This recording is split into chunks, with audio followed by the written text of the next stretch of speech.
Welcome back to Power On Weekly for the week of May 17th through the 23rd. I've got it right. I've got it up this time. I didn't have to be like, oh, hold on. Oh, hold on there. Welcome back, everybody. My name is Irving Legend. I am your host. Joining me as always, or sometimes is your co-host.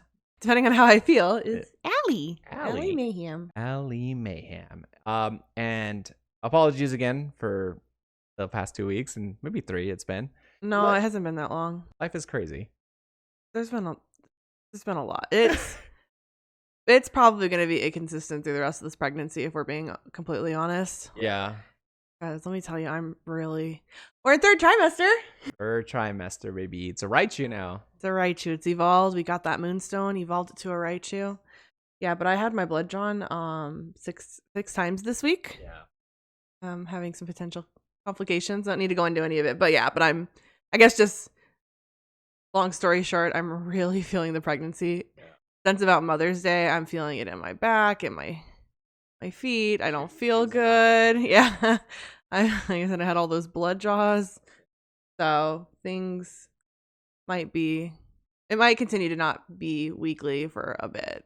Yeah. Power On semi-weekly. Power On semi-weekly. One time a month. Apologies in advance. I mean, we're going into busy season 4 like news and stuff as far as gaming, so I'll try my best, but if I do, then I'm gonna have to have like maybe Steve or Justin. I'm gonna coordinate with them and try to maybe alternate between and have them fill in for you. That way you don't have to worry about it too, because I also don't want to like keep pushing you like we gotta do it, and if you don't feel good. Yeah, no, and I'll keep doing it as long as I feel okay. But like I said, yeah, at least for me, things. Like I said, it's been like 2 weeks and I've just not felt good. Yeah. But not to complain about pregnancy stuff, but yeah, it's just, it might be. Yeah. I'll try, and yeah, It might just be Irving. It might just be nobody wants to hear me just talk right now. Almost an hour. Yeah, but so fingers crossed on my complications and Okay. Anyways, we are here for this week's episode to talk about one thing and one thing only, Aly. Overwatch 2 PvP reveal. Now, it is no secret. I should be thrilled. Yeah, it is no secret that Aly and I played. Aly still plays, but I don't play. You don't play this anymore. A lot of Overwatch. We have very, very strong opinions about it, good and bad. And I think we have even more opinions after watching this little live stream that they did. Boy, buckle up, everybody, because this one's going to be a crazy one. So, May 20th, the Overwatch team had an almost 3-hour live stream. It was a really long live stream showcasing new maps, mode, overall changes to the game and characters. This was led by, it was hosted by Mr. X, which is he's a shoutcaster for the Overwatch League, as well as Uber Shouts, which obviously is also another shoutcaster. Both my two favorite shoutcasters in Overwatch League, but no big deal. They were joined by game director Aaron Keller, lead hero designer Jeff Goodman, and associate art director Dion Rogers. They sat down and talked with them. They showcased a bunch of stuff, some live gameplay of Overwatch 2. But they also had Stylosa, Cupcake, which are two content creators on Twitch and YouTube, as well as San Francisco Shock main tank Super. A shake sounds so good. I said shake? Main tank. No, at first you said San Francisco Shake, but then you corrected to Shock. But now I want to shake. Which is, I mean, that we go right into it with Super being in this. The main reason why is because they're changing the game, Aly. What are they changing it to? They're changing the tanks to 5v5 with 1 tank. Okay, I was like, they're changing the tanks to 5 tanks. 5 tanks! 5 tanks and 1 DPS. Supporter gone! Oh, no. So 5v5, 2 supports, 2 DPS, 1 tank. We'll go... All right, let's break down what they said first. Yeah. I know we have thoughts. The team said they wanted it to be a little more easier to follow and easier to play. First of all, what do you think of that statement right there? Do you think that the game with 6v6 is kind of difficult to manage, especially with an uncoordinated team or something like that. Like in the pros, they handle it like it's fine, you know. But like in a quick play match or even a ranked match, do you think 6v6 is too chaotic, or and 5v5 will fix that, or what are your thoughts on that? As a scrub and a casual, like no. It's I don't think one less character on both teams is gonna make a huge difference. Especially like the game's been out for 5 years. like it's kind of one of those changes. Like if it was like that chaotic and stuff, then like it should have been a change that was made like way sooner. Like I think at this point, even like casual players, like it's what you're used to. It's fine. It's not a big deal. I don't know. Like I don't. Obviously, it will be a lot different when I actually play it. I could have a completely different opinion when I play it, but just at glance and even at like watching the matches, it didn't really make a difference to what I was watching and what I was following. Like 10 characters is still a lot to follow if you're like watching Overwatch League. Like that one character difference doesn't make that big of a difference, I don't think. For sure. And like I said, and then playing, like, I mean, it's hard to say. I don't think though. I don't think it. I never went into this game and went, oh my god, it's so chaotic. Like. I don't know. You kind of just grew accustomed to it because that's what it was from the beginning. So yeah, you have to and coming from any other games when it was like 5v5, like what was it? Halo was 5v5 for a long time, and then they went to 4v4, right? Like I think isn't 4v4 now? Maybe. I mean they changed it a lot, but yeah. But so I mean like that made a difference, and like going like 4v4 to like if they were like going like 6v6 to 4v6 or 4v4.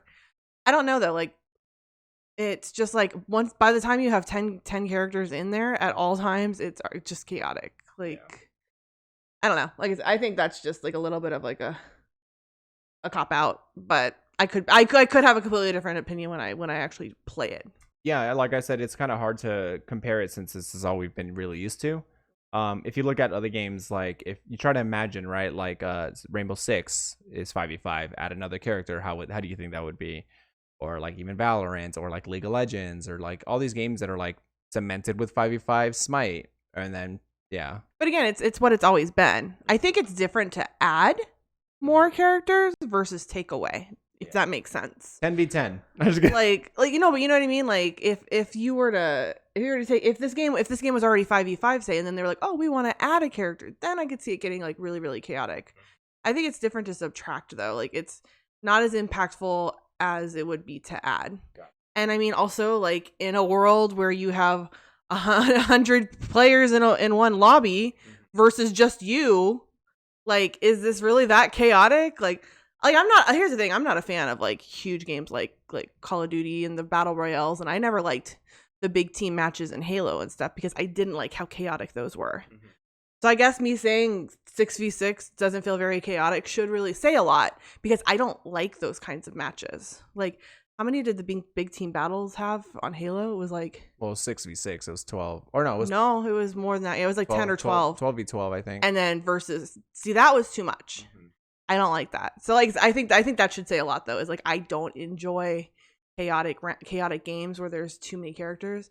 So this never felt like too many for me. Got it.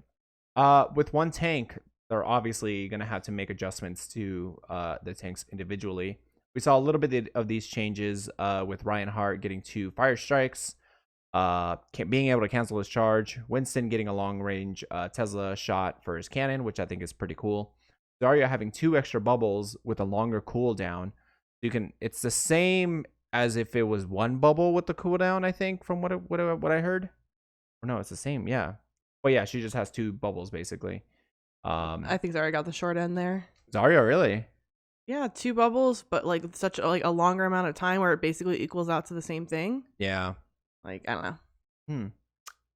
From what we saw in the gameplay where they were talking, oh yeah, they were hyping her up. Like they were saying like how strong she was. Oh yeah, I mean I'm not good with my with my management with Zarya though. And things to also remember is this is still in progress. They made that very clear that what we see today may not even make it to live. Like they may make changes. Yeah, because it's also important to like mention in this. Yeah, because we didn't even see characters like Orisa or like Sigma. They didn't even play them because they're still kind of working on them and stuff like that. Which I think is good because I mean I think like if you're gonna have one tank, you're gonna need to buff them a little bit. Mhm. They also made some changes to giving them passives, like basically knockback resistance, which they gave to Reinhardt early, like last year, I think it was, and that helped out tremendously. So now that's across the board, as well as giving less ultimate charge to the enemy team. Because the first thought was, what about Roadhog? If Roadhog is your only tank, he's literally feeding them leading the team like what am I saying? Like Ultimate charge. yeah, Sorry. giving them ultimate. Yeah, which they did show a video of old Tracer shooting 2 clips into a Roadhog on live, and she got 40% of her pulse bomb, and then she did the exact same thing and she only got 20%. So it's 50% less ult charge that they're getting. And they even mentioned it during the game that there wasn't that many, like Super mentioned it when they were doing one of the what's it called that he noticed that there wasn't a lot of ults being used that much. And he said, is that due to the tank changes? And they said primarily yes, because they do give a lot of ult charge basically. If they want there to be less ult use in general, then it makes sense. But that's another one that I'm like, I don't know, maybe if I played it, I'd feel different. And they're the ones working on the game, so they hopefully, I don't know, their balancing has been questionable in the past, which is why I'm not just like sold on this. But like in my opinion, it's like that you're giving the tanks all these buffs and everything, and that's great. I think that the ult charge thing, I'm not necessarily against them giving them that passive, but I think 50% is too much. Because at the end of the day, you're not only losing 50% of potential ult charge on a tank, you're missing an entire tank. So you're literally looking, this is probably not correct math, but 150% loss of ult charge if you think about it. Yeah, I get what you're Because saying. every character would have a completely second opportunity to shoot 2 tanks to what's it called, their ult, to charge up their ult. Yeah, to charge up their ult. Now you're not only missing an entire character to get that ult charge, you now have 50% less on that. So I'm not really sold on that. Maybe like a 25%, or so to kind of clarify why they would do that is, like I said again, shields. Well, it is because like Roadhog doesn't have a shield. Diva, she has her defense matrix and all these and they can shield play and play with their shield in order to not give ult charge, but like Roadhog definitely needs the help for sure. Then do something for him. Yeah, okay. Specifically. You know what I mean? Like with Reinhardt right now, like you said in live, right now Reinhardt is the only character who doesn't have knockback. Give him the passive. Does that make sense? I get it. Yeah. Like it just doesn't make sense to like give every single one of them that passive at 50% though. And especially because like even in live right now, if you have a diva who's off flanking and a Roadhog standing, it's the same thing. Yeah. Like it doesn't really change anything if you don't have a team working together. Now you could still get that much charge. Like I said, maybe just do it specifically for the characters who don't have that tanking ability and don't have a shield or some sort of something to suck up damage. Yeah. Like I don't know. I'm just like I said, because like I said, if there were still 2 tanks, okay, give them both the passive. But with there being an entire tank missing, but like I said, I mean, maybe their goal is to have less ults in the game. And if that, again, it just goes into like we need the clarification of what they're trying to accomplish with that. Yeah. But yeah, I don't know. Like I'm thinking like if they're going to do it, 25% sounds better, or specifically for the characters who need it. Not every character, they don't all have to have the same passive. I guess I want to pose a question because it wouldn't be an Power On Weekly show if I didn't mention Destiny. But when Destiny 2 was released, they really dumbed that game down in order to appease a wider audience. They made it so it was easier to, like, you didn't have to worry about stats. There wasn't a lot of RPG elements into it. It's very different than from it is right now, because you do have that high stats. You equip mods, you put certain mods on, you swap mods and all this other things. When it first came out, it was very dumbed down. It was very very different than Destiny 1. And that didn't pan out at all. The hardcore players hated it. The new players didn't really care about it. Yeah. And they pretty much reverted everything within a year when Forsaken came out.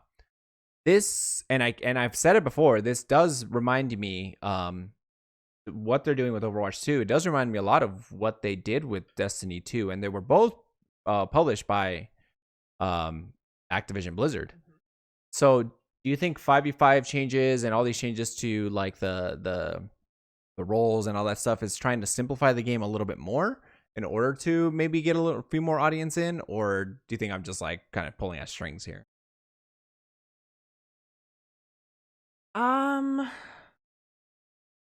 I don't know, because kind of like something we talked about earlier today where we were talking about Valorant, how on a surface level it looks really complicated, right? Yeah. But when you really break it down, it's a very simple game. There's only a few things you really need to know for each thing. I think at the end of the day, the amount of characters in the match isn't necessarily going to simplify the game. Because every time a map is added and a character is added, it causes more complications. And that's exactly what I was going to say. And it's at the end of the day, you're going to get to a point where there's no way to not alienate some people. Like I've said it on the show numerous times. Siege, when we started playing it, was my favorite game, and it had a very limited roster, limited maps.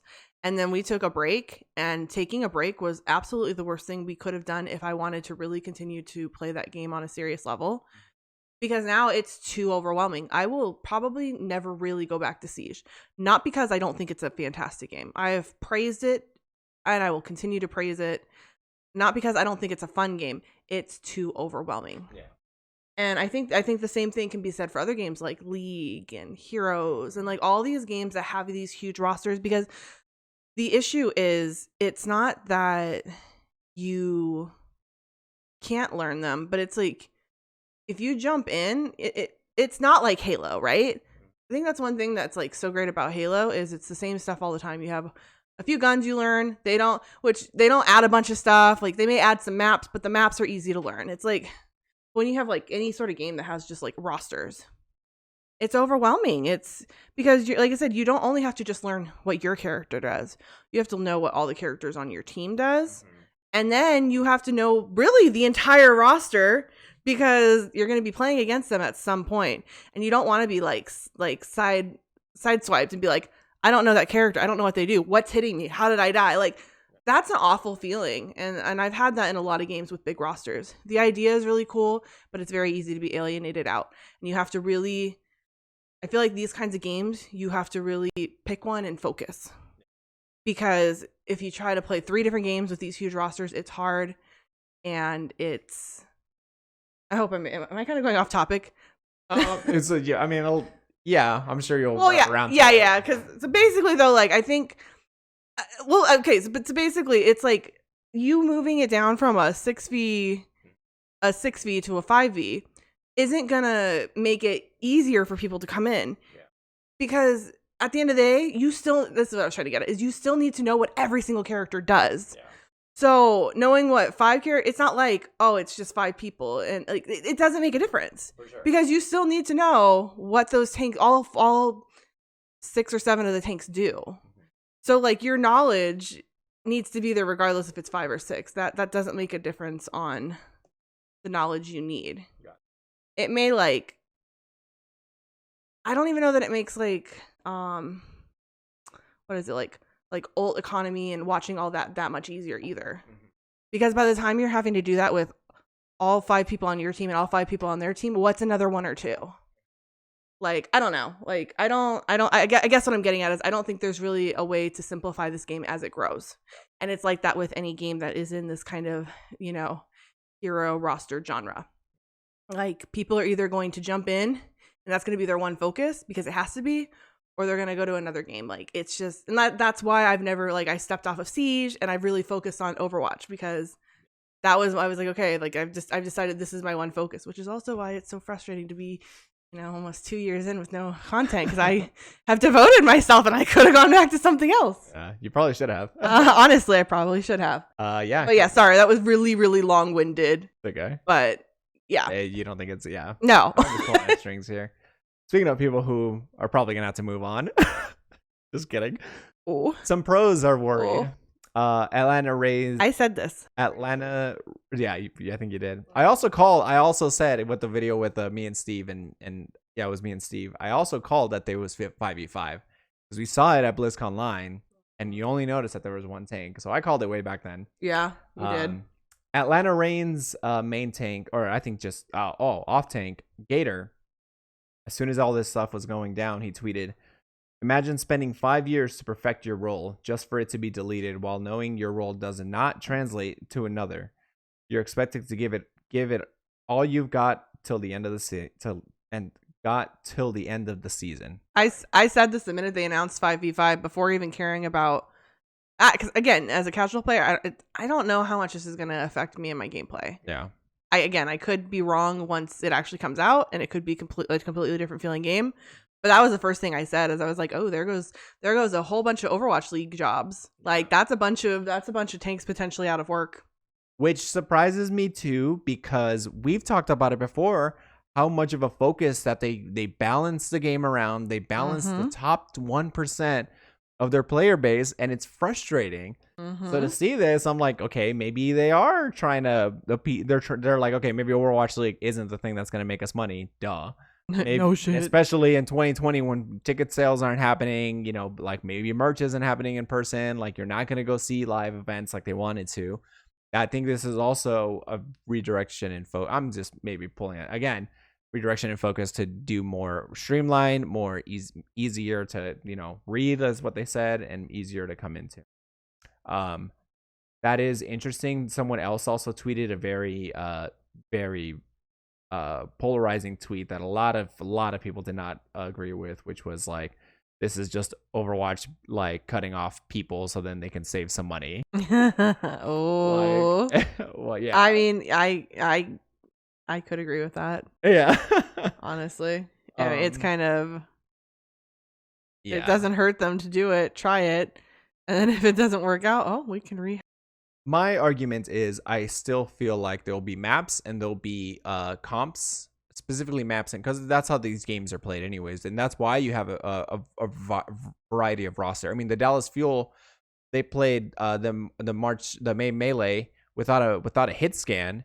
And it was supposed to be unwinnable because you need a hit scan, and they did it. But what I'm saying is that, like, you have those people who are specifically for those roles and for maps and to counter like other teams and stuff. So for them to just have like, oh, we only need one person to play all 7 characters. Well, okay, here's my argument on that. Instead of having someone on the bench, why not have someone like we were just watching Overwatch League, like Jake, who jumped from support to DPS, no issue. Why would you have someone sitting on the bench? Why not have someone who could roll over into tank if they need it? Yeah, you know what I mean? Like, that gets into jack of all trades though. Yes, no, and I'm not saying that's good, but what I'm saying though is like, do they need 3 tanks? No, because if they have, let's just say like right now, if they have 2 people who mainly play and someone benched, they don't need that benched person. No, I mean you're right, and and they can have someone who they are confident who could switch to 2 roles, and they could have one person benched. It's just basically at the end of the day, like, I'm not saying every single team is going to cut people, but there is a high possibility that they're going to cut. They now don't need 3 to 4 people in the roster who can play tank if there's only one tank. You're right. No, you're right. That because I'm thinking of just like, because I follow Dallas Fuel and they only have 2 tanks. They only have Hanbin and Fearless, and that's good for them. Yeah, that's good for teams that are in those situations where maybe they can just bench one person. Yeah. But like I said, I don't know all the rosters, so I don't know how many of them have extra people. But if they do have extra people, they don't need. You don't need a 3rd tank basically. So somewhere in some of these teams, someone's getting cut. Yeah, I mean, a few people are probably going to get cut. My initial thoughts on this, because I used to play primarily support, I did not even dabble in DPS. I don't really like playing DPS, but I towards like the end of playing Overwatch that I've played religiously, I started messing around with tank, and tank has been a lot of fun. Even when you jump in now, you'll go to tank. You actually really enjoy tank. Yes, so you have a better view of how this is actually going to affect things than I do. Yes, so I like this change because the reason why I switched to tank is because really quick, I don't dislike it. I actually have like no real opinion on it right Got now. it. Yeah. Like I'm just kind of like, okay, let's see how it goes. Like I don't dislike that they're going to 5v5. I don't like that they're going to 5v5. I'm really, really indifferent. Yeah. Like everything that I was just saying earlier was just like, it's more those like individual changes that I'm a little like on. But sorry, I didn't mean to interrupt you. I just wanted to clarify because I realized I didn't actually say like if I like liked the change or not though. Yeah. So Yeah. Like I said, I like tank. I like playing as tank because it's basically like if you play tank right, you're basically a DPS because that's kind of the way you're supposed to play certain tanks, right? As a tank, you're not just big man holding shield in front of team. Like you do that to protect them, but also your teammates need to use natural cover and protect themselves. Really, you're there to create space. You're there to capitalize on kills and stuff like that. And like playing Winston is like the funnest tank to play. So for me, giving buffs to tanks and also being a solo tank is also, I think, is good from just a casual player because I can make plays without having to worry about, okay, me and Diva have to jump in and, into the back line. She has to do this. I have to do that. And then you've got supports who then have to heal 2 different tanks at the same time. And their tanks have giant health pools. It's really hard, honestly. Yeah, exactly. And then your DPS are bitching at you and you're like, I'm trying to fill up this. And then it's overwhelming. It is. And like, yeah, you have 2 tanks that eat up a lot of health like they're supposed to, but then you also don't have enough healing necessarily to heal both of them, because if you buff them, then you're also buffing, if you buff healing, you don't just buff healing for the tanks, you buff healing for the entire team, and that's how imbalance happens, right? So imagine you only have to top off the tank a couple times and also come in and heal like all these the DPS now and then and everything. I feel like it would be a lot better for support. I really like this change, and I just want to play with Winston's new Tesla cannon and Zarya. Oh, I love playing Zarya already. So being just at a max charge with 2 bubbles for each people, like, oh, I think it's great. I'm looking forward to it. This makes me excited for the game, which I've said in the video before that I was excited for Overwatch 2, surprisingly, in our previous episode, but PvP, I think these changes will be enough to at least get me back to play. But there's a chance. There is a chance, yes. Now, also some other things that are enticing as well is they're trying to rein in CC abilities, which is crowd control abilities, right? Yeah. Specifically, May's Blaster will no longer freeze enemies in place. She'll only slow them down, but it does more damage. So it is still deadly, but you won't have that feeling like we all do right now in Destiny 2, where you get frozen with stasis and then you just stand there and die. Just like May. They also hinted that McCree may not have his stun for long. They might change that to something else. And they also said that even like up to like Doomfist, where he like punches you in the wall and he like stuns you into the wall.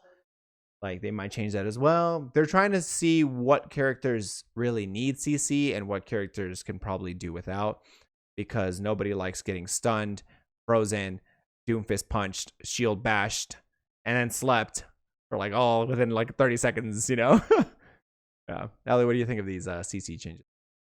I think with the CC, I don't think the CC is necessarily bad. I think it's the ones that have extended periods of effect that are really frustrating, though. Like McCree's stun doesn't really bother me that much because it's pretty quick.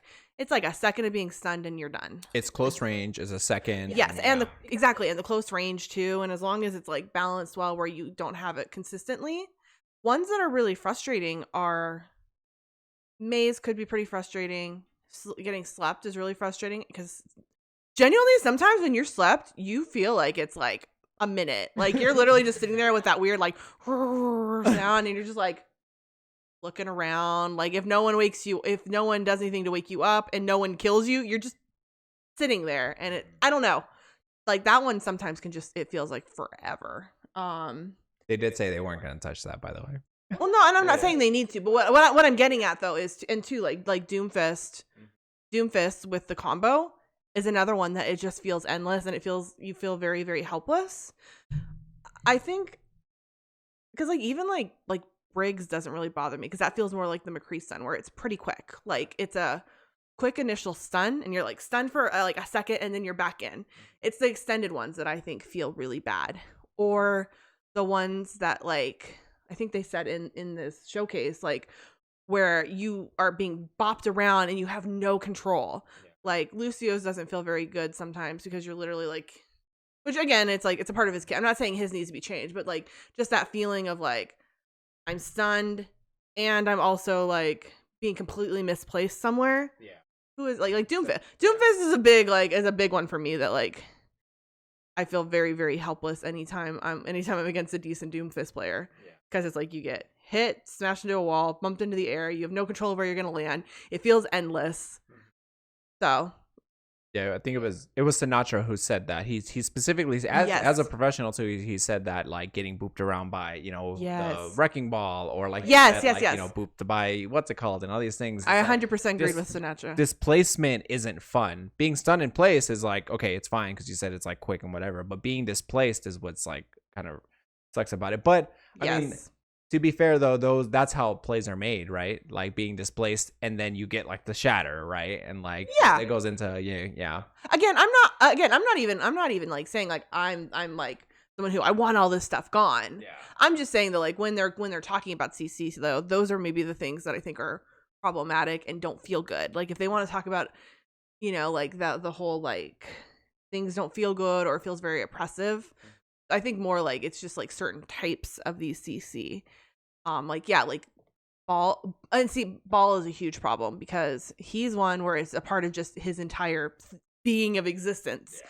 And I think that's why they probably changed May is because that's an entire part of her being. It's not, I think it's different when it's an ability as well, where it's an ability on a cooldown that happens occasionally. Like Reinhardt Shatter is an ultimate. That's fine. That makes sense to have me knocked down, even though I don't agree with being like 5 feet off the ground. Or like I said, McCree's stun. It's quick. It's on a cooldown.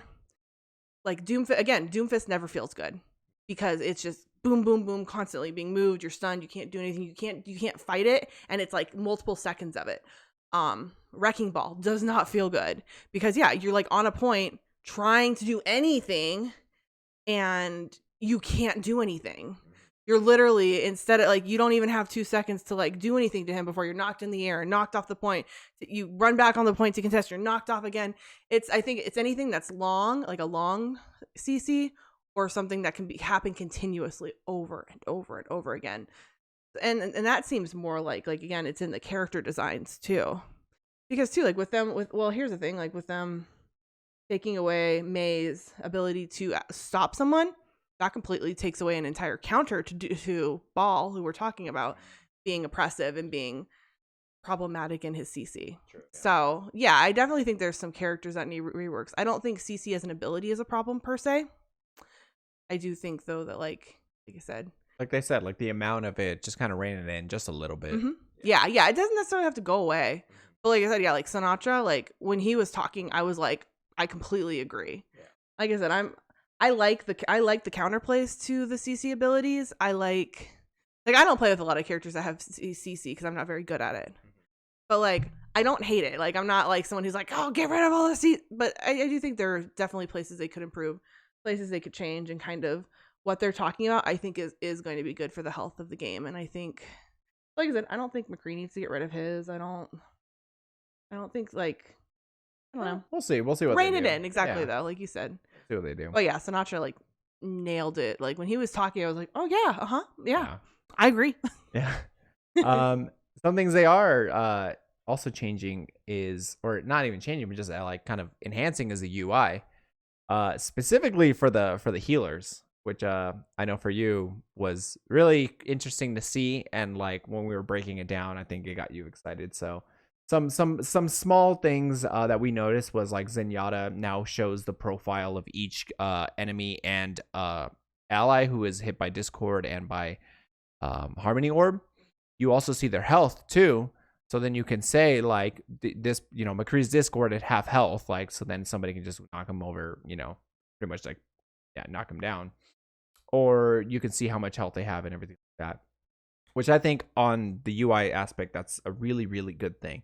because you would always see the names of them, I think, in the bottom right corner. You'd see the names of the player too. Yeah. I think it's not even the character.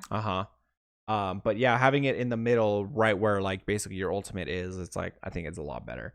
The biggest thing that I noticed right away was Mercy. When she is healing somebody, if you are being healed or power boosted by Mercy, you get a little icon in the bottom left corner of your screen that shows that Mercy's on you. It shows her health, and it shows the orientation / direction of where she is to you.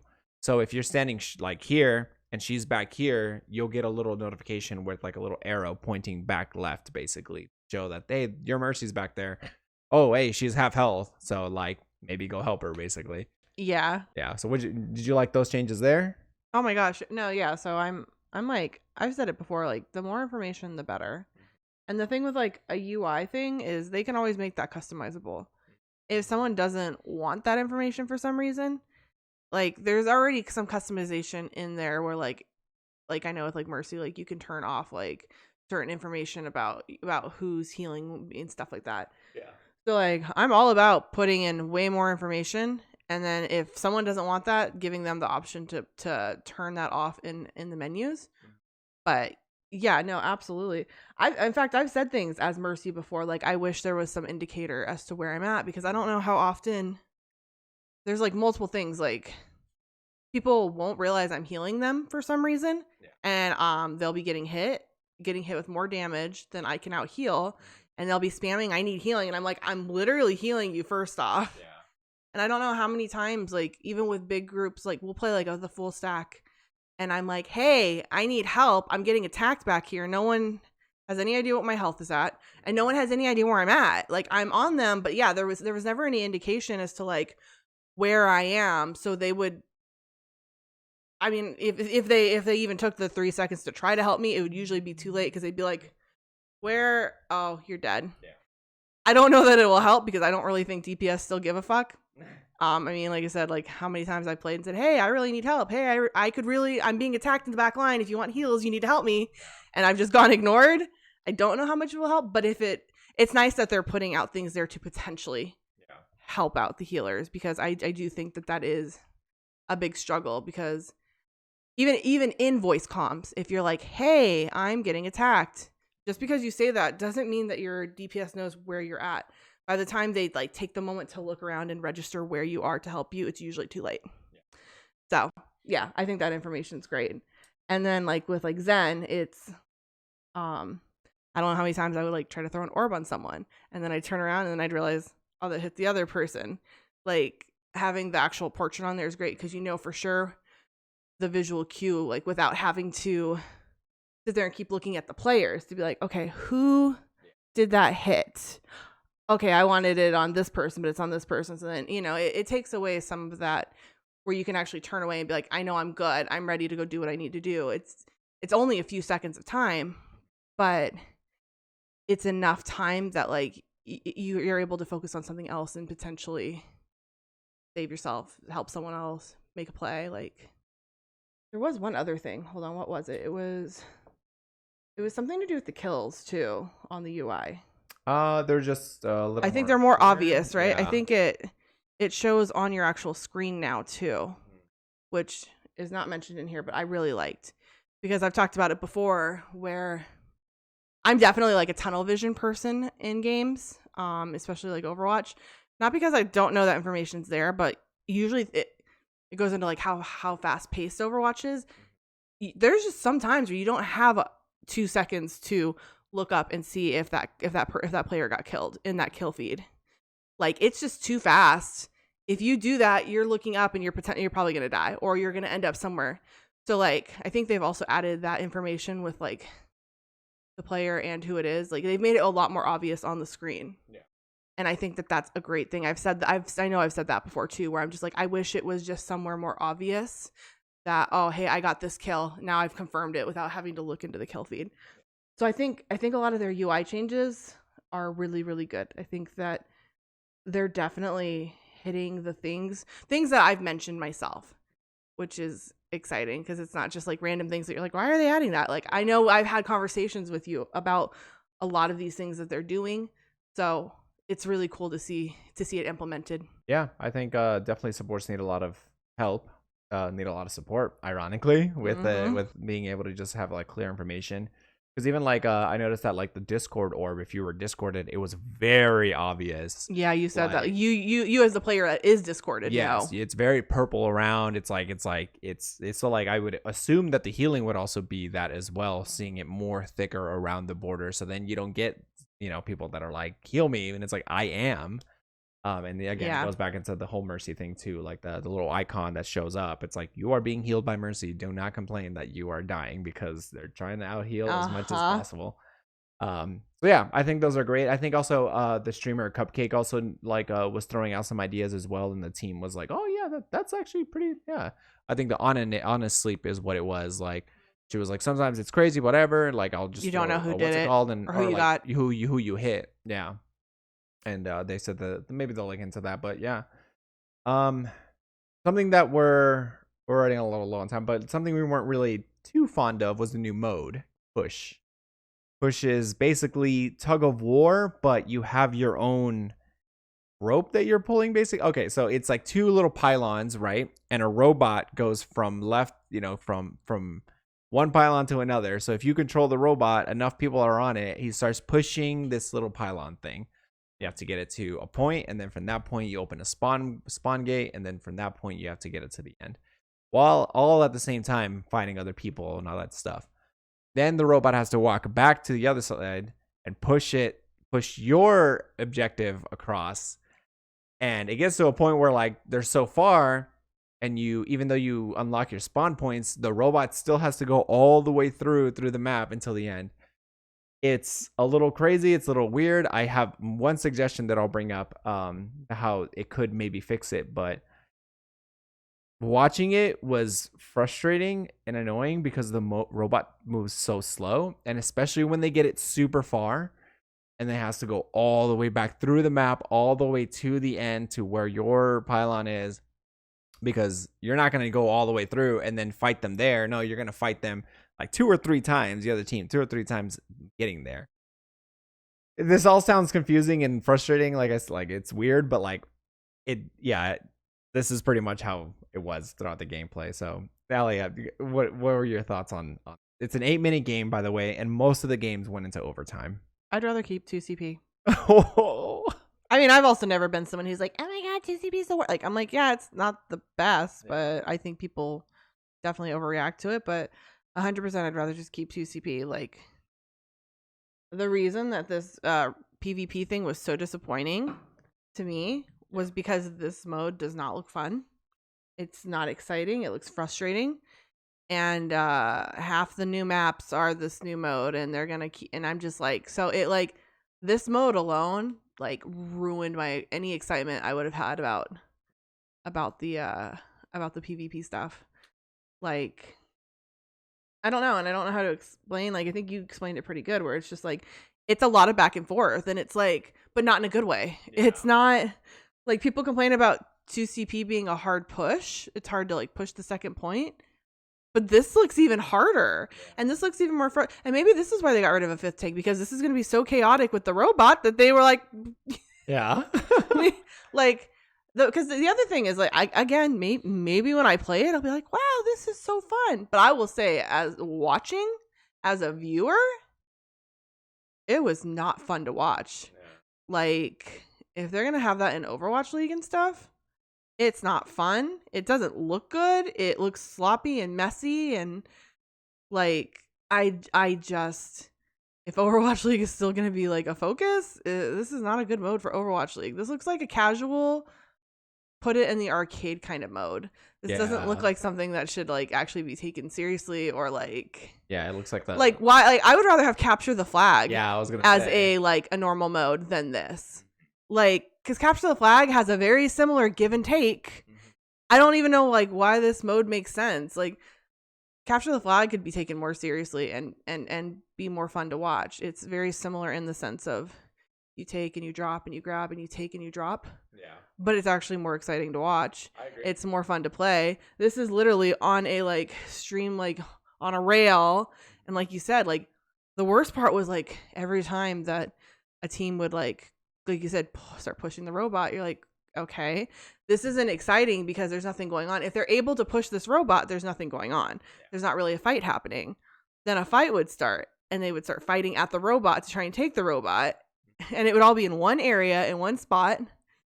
And then it would be so much back and forth of literally watching this robot go forward, stop, go forward, stop, Turn around. turn around, turn around, Yeah. turn around, start walking. Like, it was like, I don't know why, but it was really frustrating to watch Yes. this robot. Yes. Like, I don't know. I think the literal visualization of like the robot was so frustrating. Because it's not like a payload map where the fight can happen anywhere and someone's pushing, or the fight's going to happen on the payload never turns around and then moves back. And then I don't know. It feels like a really weird mix between 2CP and payload, but not in a good way. They're so excited about this mode, and I'm not. Yeah, digging they it. were really trying to sell it. And I mean, I don't know if like because Stylosa was getting paid to do this, but like he was like, oh, that was real fun. Yes. Oh, I had a good time watching that. Yes, I did. Oh, Overwatch League. Just like, no, it's not that great. They haven't officially said anything, but pretty much 2CP is going away, and I think this mode is supposed to replace it, which I think is kind of a disappointment. Now, I will say that my suggestion is, instead of, once you get it to that first point, before you get it to the last point, if you get it to that point, it also unlocks a shortcut that goes one way, right? So then you can like shortcut through and then get to the other side. Like, it might be a balancing thing where they have to like then, worry about like, spawns and everything like that. But like, I don't know. Maybe like when I play it, I'll understand like the spawns and everything like that a little bit better. And maybe that's why they have those spawns there, and it helps the game. But like, just watching it in motion, like having to see it go all the way down and then up, it was just a little frustrating. I hated every moment of it. Instead of like coming all the way down, maybe come down halfway, go across, and then go follow the path. I don't think there's any fixing it. I don't know. I'm not a fan. I We'll really see. did not enjoy watching it at all. Yeah. They showed off 5 maps. 3 of them we already kind of knew about, I think. 4 maps, I'm sorry. No, wait, no, 5. Yeah. They showed New York, which is a hybrid map. Toronto, a push map. Rio de Janeiro is a hybrid map as well. Rome is a push map, and I think Monte Carlo was a payload map. Payload, yeah. Yeah, which Monte Carlo is Gorgeous. Yeah, what a beautiful map that was. You know, a really random thing I was thinking about while we were watching Overwatch League that this kind of solves is I realized, did you notice that none of the maps are at night? Dorado's at night. Okay, I'm sorry. Yeah. But I mean, like, a majority of them are not at night. Yeah. Like, the only, like, at night maps are Dorado. Kings Row. Oh, Kings Row is. Lijiang. Oh, well, never mind. I forgot about a whole bunch of... Okay. I was thinking of, like, the event maps. Like, Eichenwald looks really cool at night. At night. But regardless, it's, like, it's nice to get, like, more night maps because I think it has a really cool ambiance. And I think Monte Carlo really shines, like, at night. Yeah, and the payload is an F1, like a futuristic F1 car. It was so cool. Yeah, Ironically, you were so sold. Yeah, we were watching a video right before about how they turned Monte Carlo into the Grand Prix for like a week, and how just incredibly literally like an hour before. Yeah, it was so random. So like seeing that there, I was like, dude, that's Monaco. That's exactly where they were doing that thing. It's like, that's that turn we were just looking at. It's so cool. And like that turn, yeah, exactly, that turn that goes up, that was like in that video that we saw, and it's like, I was like, dude, what the heck, this is crazy. I mean, the thing is, Overwatch has always done maps great. The issue is never in how they look. Okay, wait. That's with like an asterisk here. The issue is how they play sometimes. Like Paris, beautiful map, so gorgeous. People hate playing on it. Yeah, absolutely hate it. You know what I mean? Yeah. The moon one's a little boring, but I think for the most part, I don't really think there's any maps that I've looked at, except for like 1 or 2 where I'm like, oh, I don't like how this looks. I don't like it's usually playing. So like at glance, most of these look beautiful. Yeah. Most of them look amazing. Like, and the ones that look really, really stunning look really, really stunning. Like Monte Carlo and Rome for me, I think looked amazing. Very disappointed Rome is a push map. Rio's nice. It looks a little samey to some other maps like Havana. It looks really similar to Havana. Okay, yeah. New York is cool. Toronto though, I don't know. I think that's honestly the only map I've ever looked at and gone, like, it's boring. No, it's not even that. Like, I think the spawn rooms are cool. There's like a little curling area there, and then I forgot the other spawn. The map itself though is really underwhelming. Like, it doesn't help that it's also a push map. no, but even beyond that, I remember the first time they showed Toronto at all, I was like, like, I don't know. And like, I've seen video of Toronto. It's a really pretty city. But like, I don't know. It's like the dullest map for me. And then watching a push match on that map, I was literally like, I hate every single thing about this particular map and this game type. Like, I can't quite pinpoint what it is about Toronto, but maybe it is the snow, and not because I hate snow, but maybe because it's so snowy, it just looks really dull and bland because it's just covered in a white blanket. Yeah, maybe. And it like really tones down anything that could be interesting about it. I don't know, because snow in real life can be really beautiful. So like I don't like being cold, but it's not that I don't like snow. I don't like being cold. It's different. I actually really like snow.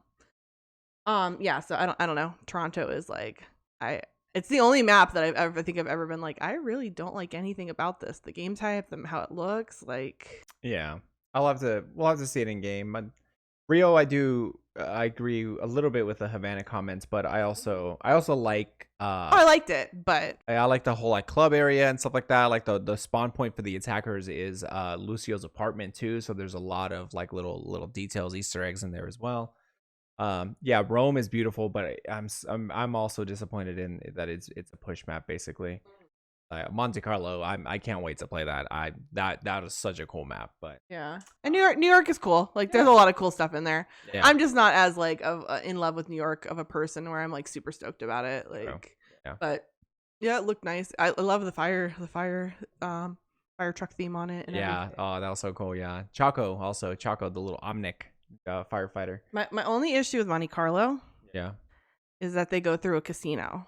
Yeah. And it's because me and Irving have talked about it before, where we thought Vegas would be such a cool Overwatch map. Yeah. Because you have a little bit of every, like just imagine like a payload going down the strip, because you have so many, like, it's like a little bit of everything in one. And it would be cool to have like the Bellagio fountains, and you like maybe your spawn room is in the casino. Yeah. Or something like that. Like, it's just, I've always thought there was a lot of potential, and I feel like them doing Monte Carlo kind of ruins any chance of that actually happening.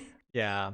Oh, we're obviously Vegas locals and born and raised, and we're biased of it. But completely. I've talked about it before. Like, you know, playing Project Gotham Racing 3, the Vegas map. Like, you could just races on Vegas was so cool because like it was cool just like hauling ass with the supercar down like the strip. But like anytime Vegas can be in a video game, like I'm all for it too. So yeah, I agree. Well, and like I said, like it would have been so cool. Like, you start the payload at like the Vegas sign and you go down the strip. Like, it just makes a lot of sense. And like having cool things like the Bellagio fountains and stuff. Like, it just had a lot of potential. But I feel like all the potential, like I feel like the Monte Carlo kind of took a lot of those thematic cool things. Yeah. And like I just feel like it like kind of ruins that. As like, I don't think it was ever really probably that much of a possibility, but like it kind of like, that's the only thing, is like it kind of shattered my heart. Where I was like, I just feel like this has like a lot of things that you would implement into a Vegas one. Yeah. So I was like, I don't think that that's ever gonna happen. But yeah, the Monte Carlo map is stunning. Couple quick last minute things, just because we're running way over time. But yeah, sorry. I could talk about Overwatch. Yeah, I know. You thought this was gonna be short. Yeah, we gotta make it short, Aly. Updated character models. Just they showed Torbjorn and stuff, and they kind of went over like the technology that's in there for the new character models and everything like that. Cupcake also asked about how they were going to translate over existing character models into the new one, and they basically said like they're working on it right now, and with the new technology, it's kind of just like a filter layer that's added on top. It doesn't look, none of them look different. It doesn't look any better than the characters look now. For a story aspect, from what they were saying, they changed their looks to be like, okay, this person's a part of Overwatch now, so they have more technology. They have like the tech wear, they have this. Reinhardt is older now because of the amount of time that's spanned since Overwatch. It's just 1 so and Overwatch 2. subtle though. Like it's been like Some of them are really subtle. Mercy's is kind of Mercy and Lucio are very different from what they originally looked like. McCree I can barely tell. Reaper I can barely tell either. And yeah, even like Torbjorn, I was like, I mean maybe yeah, I guess, but like yeah.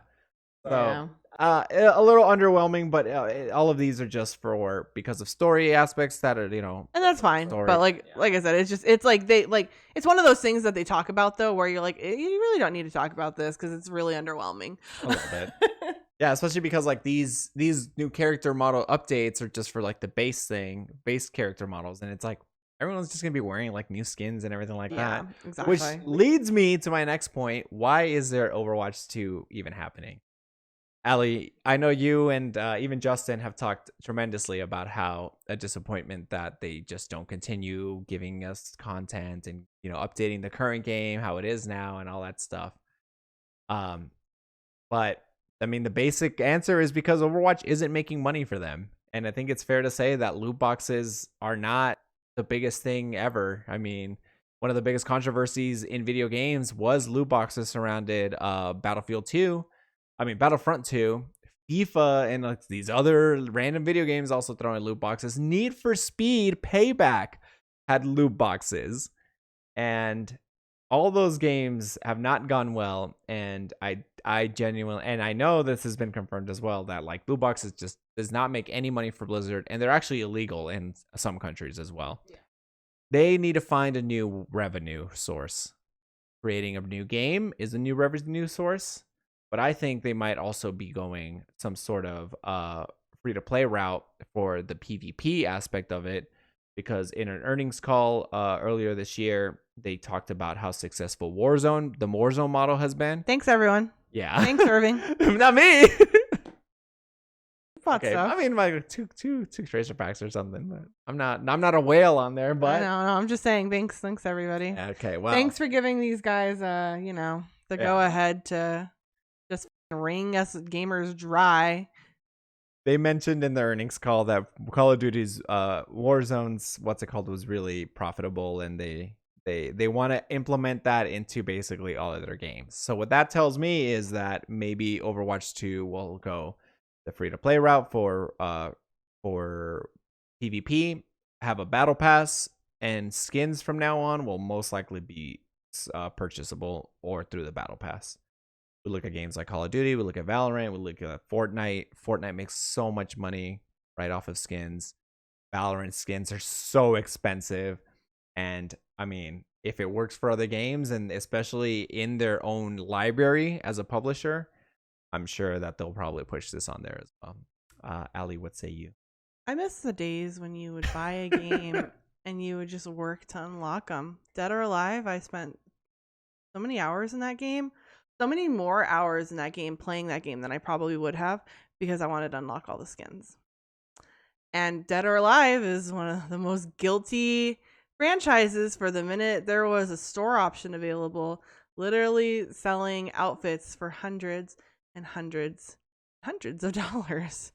Yeah. We've gone through the Xbox store and looked at the amount of like skins they have. Cosmetics just to change your color of your hair as Kasumi is like $4 or something. And I remember on that, but yeah. And I remember saying, I will never spend money on this. I'll never spend money on a cosmetic. I will never spend money just to like. I remember thinking it was ludicrous at the time. Yeah. And it's a big reason I stopped buying Dead or Alive games. I mean, so it's like, yeah, you're gonna make money, but it's also gonna backfire on your fan base for some things. Like. I said, like, I love Dead or Alive. That was my favorite fighting game. Stopped buying it because it was too greedy for me, and I was like, I don't like this. Sorry, go ahead. Oh no, and I was just gonna say, and I know that there's people out there who will spend the money, but the people who aren't gonna spend the money aren't gonna spend the money. And they're not, but I mean, this model is working though. Like, the people who are spending money do spend money. They're whales.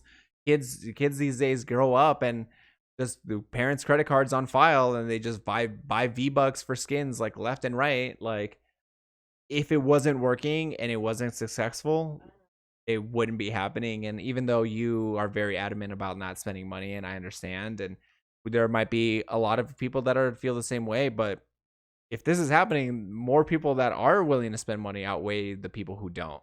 I don't understand why any of you would be willing to spend all this money on a fucking cosmetic. NFTs exist, so why not? I genuinely don't get it. Yeah. Like, and the thing is, like, I know most games are going this direction, so I'm just gonna end up. I mean, maybe it'll be a benefit for, like, I'm someone who I like to collect. Yeah. So it sucks. That's why I liked Overwatch, because I was like, I have this ability to collect all these skins without spending money. But it's not necessarily that, like, I have to have these skins. So, like, you selling a skin isn't gonna like I'm not so much of a collector that I'm gonna spend the money just to have the skins. And I don't know. I miss the day of, like, I'd rather spend money on a game and that's that. Yeah. Like, so I guess I'm just gonna be sitting pretty with a bunch of free games and not have to spend money on a game ever again. But maybe. Yeah. I don't know. Again, this is all speculation from me. This isn't anything official, like nothing like that. But yeah. No, I don't like the system. I haven't liked the system. Like I said, ever since Dead or Alive did it before it was a big thing for the free to plays. Yeah. Like, I've never been a huge fan of, like, paying for cosmetic. I'm someone who I'll pay for, like, game expansions, things to play, things to do. I've never agreed with, like, the idea of paying just to make me look pretty. That bothers me. Or, like, for, like, a gun thing, or I don't know. Yeah. But, like, I get it. I can't knock a company for needing to make money. I've said this for a long time. Like, what is Overwatch gonna, like? Yeah, like, the thing is, they needed to keep pumping out a shit ton of content for loot boxes to be worthwhile, and they have not been pumping out enough content for people, because we were all able to save. They were pumping out so little content that we were able to save up enough money and just buy everything. No one ever needed loot boxes. I kind of had a feeling, like, years ago that was going to backfire and that wasn't going to last, and I wondered how they were going to switch it and make it a pay model. I mean, yeah, technically, if they're going Overwatch 2, we're now not obligated to give you free stuff because we're on to the next franchise. Yeah. It's just by putting that title in there is enough to kind of be able to break away from that player promise. Yeah. No, and that's exactly it. I mean, it's Activision. At the end, they need to make money off of their franchises, and if loot boxes aren't working, then make a new game. Do a bunch of cosmetics, because they also did that. Again, Destiny 2, they did that as well. When Destiny 2 launched, the Eververse was too much. It's too much. And yeah, but so it would not surprise me if that's what happens with this game, is what I'm trying to say. No, I wouldn't be either, but yeah. It doesn't mean I won't. Oh, sorry. It doesn't mean I won't be disappointed. Like, I just stop spending money on games like this. Like, what is wrong with you people? The whales out there. Like, good God, get a life. Like, I just don't get it. Because at the end of the day, like, y'all are spending more money on all this extra shit than if you had just bought an expansion. Like, that's what it comes down to, is it's like, I mean, some people are into that, though. Some people would rather spend money on that and play a free game and pick. But it's not a free game. Well, pick and choose the things that they want to spend money on, I guess, is what I'm saying. But I don't know. But when you're spending $120, yeah, instead of getting all of that for, I don't get it. I've never understood it. Like, we'll have friends who will buy, like, cosmetics, and I'm just like, why? Like, yeah, it looks nice. The only cosmetic I ever bought was the Mercy skin for breast cancer awareness. And it was only because I could justify buying it, because that money was going to charity. Yeah. And my grandmother had breast cancer. So it was very personal, very close to my heart. And I liked the skin. So it was like the only time I ever did it is I was like, it's going to charity. This is not going into their pockets. Yeah. So I'm okay with that. I still, like, miss, like, that lunar Mercy skin is gorgeous. I still, to this day, like, I'm just, like, sad when I see it. Yeah. But still not going to spend money on it. You know what I mean? Like, I don't know. Again, this is all speculation by me. Nothing of this is official, but we'll have to wait and see. But that's all the time we have Oh, So- I'm sorry. No, it's okay. We're just I didn't realize how much I disliked this pay model. yeah. But I think it's because I've never been confronted with this pay model personally. I don't play any games that this pay model True. affects me. Yeah. So I don't think I ever really thought about it until just now, and I'm really bothered by the idea of it. Well, if it happens, I called. You heard it here first. I called it, It probably is gonna happen. and I'm sorry, but No, I mean it's the most logical step Yeah. for Activision Blizzard. I want to thank everybody for hanging out with us. This week's episode is a little bit longer than expected, but when it comes to Overwatch, Hey, when we're gone for Yeah, 2 when we're or gone 3 for- weeks, you just get longer episodes. yeah, exactly. I hope you guys have a good week. Let me know what you guys think about Overwatch 2. Was the PvP? Does it excite you? Does it worry you? If you're a main tank or just a tank in general, what do you guys think about the changes? I'm so scared for the future of Overwatch 2. Yeah, and let me know what you guys think about my not- theory Mm. of it going free to play following the Warzone model. Let me know in the comments below. But that's it for us for this week's episode. Hope you guys have a good week. Take care, everybody. Peace out. Bye. You're like, bye.